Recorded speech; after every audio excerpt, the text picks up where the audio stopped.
Bon, Lisa, il nous a pas vu le serveur là. Tu peux aller commander au comptoir, stop? Oh, tu me gouvernes pas comme ça, toi. Gouverner, vraiment? On est sûr de ce mot-là? Bah, en soi, elle a raison. On a vu ça en cours, c'est un vrai truc, la gouvernance. Ah ouais? Explique du coup. Tu vois la diff? Hé, Ah ouais? Explique du coup. En gros, c'est un truc qu'on a créé dans le but d'élaborer des procédures de transparence dans les entreprises. C'est plus une histoire d'avoir un pouvoir contrôlé et transparent que solitaire. Tu vois la diff? Le bonheur n'est réel que partagé. Mais du coup, est-ce qu'on pourrait dire que la gouvernance n'est réglo que partagée? Que contrôler du coup. Bon, qui va chercher les cafés là? On va tous voter pour que Lisa s'y colle? hé, Bah non, merci. pas tous justement. Ah ok, c'est merde. T'as des gens qui ne sont pas de la boîte, enfin pas salariés quoi, mais qui contrôlent et valident un peu les décisions. Bon, merci pour ce petit cours, mais... Qui veut quoi? Je veux bien allonger, stop. Avec de l'eau. Un thé vert, moi. Je vais juste checker un truc dans le cou. Et un espresso, grazie mille. Bon, c'est pas mal. On reprend depuis le début. La gouvernance d'entreprise, c'est quoi? Avant, c'était pas le Far West dans les boîtes, mais un peu quand même. Je m'explique. En 2002, l'affaire Enron a ébranlé le monde de la finance. Pour vous la faire courte, Enron, c'était une société américaine du secteur de l'énergie 7e au classement Fortune 500. Pas dégueu. Sauf que leurs comptes étaient truqués, maquillés, trafiqués. Et ce pendant des années. À force de pertes causées par des opérations spéculatives qu'ils déguisaient en bénéfices. Enron a fait faillite, précipitant dans sa chute le cabinet d'audit Andersen. Il était temps pour toutes ces grosses boîtes d'avoir des règles.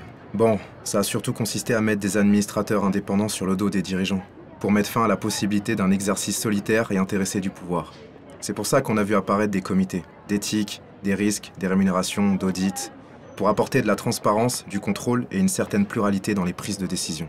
En France, il existe désormais des codes de gouvernance dont les règles ont été élaborées et régulièrement mises à jour par les organismes représentatifs des entreprises, à savoir le MEDEF, pour ne pas le nommer. Merci. Ah voilà. T'as des représentants d'entreprise, comme le MEDEF. Mouvement des entreprises de France. Ouais, bon, la team des patrons quoi. Oui, enfin, si on veut affiner un peu, c'est le syndicat patronal qui représente les droits et les intérêts des entrepreneurs français auprès de l'État, des organisations syndicales, etc. Et donc le MEDEF, en partenariat avec l'AFEP, Association française des entreprises privées, ont créé des règles, histoire d'apporter de la transparence et du contrôle dans les décisions d'entreprise.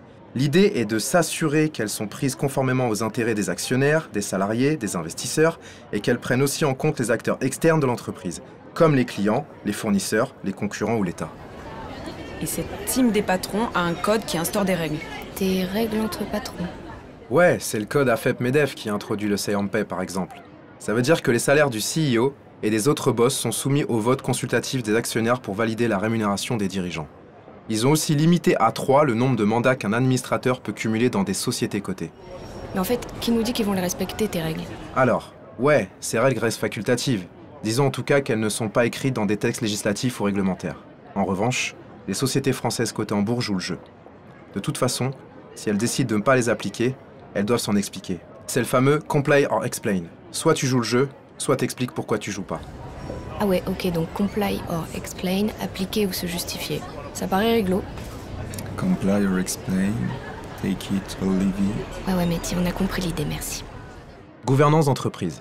La façon dont les principales décisions sont prises par les dirigeants dans les sociétés par action. Ok, donc 2002, fin de l'ère des entreprises qui pouvaient être tentées de falsifier et manipuler leurs comptes pour enrichir les dirigeants. Ok. Administrateurs indépendants, ce sont des personnalités dont les intérêts ne sont pas liés à ceux de l'entreprise dans laquelle ils exercent leur mandat.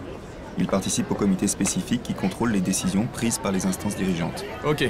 Et le code AFEP-MEDEF implique des règles genre le vote par les actionnaires du montant des rémunérations des big boss, pas plus de 3 mandats pour un administrateur et avoir une politique de responsabilité sociale de l'entreprise, entre autres. Comply or explain. Obligation légale pour les entreprises d'appliquer ou de se justifier publiquement.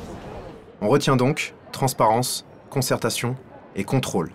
Bon, et du coup, qui paye l'addition? Tu vois la diff? Hé,